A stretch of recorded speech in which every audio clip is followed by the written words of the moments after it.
si l'on revient sur les raisons pour lesquelles il demande un développement de l'armée,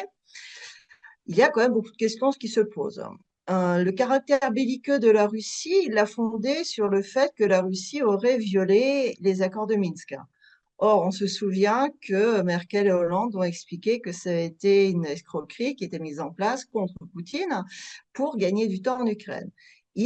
Macron a fondé aussi le caractère belliqueux de la Russie sur le fait que la Russie aurait manipulé les élections en Roumanie et en Moldavie. Bon, selon les dernières informations divulguées par les États-Unis,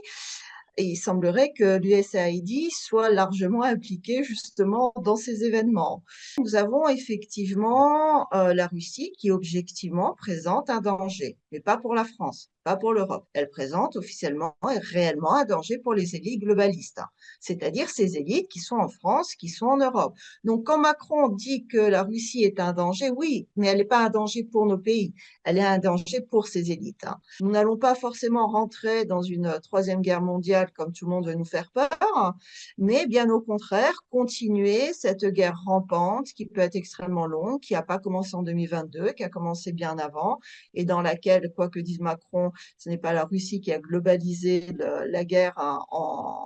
qui a pas rendu mondiale la guerre en Ukraine, c'est bien l'OTAN qui s'est impliquée dès 2014 hein, dans la guerre en Ukraine et qui l'a préparée, montée de toutes mains, et elle ne va pas finir demain. Donc, en quelque sorte, Macron est là pour réadapter les règles du jeu au niveau européen, puisque la France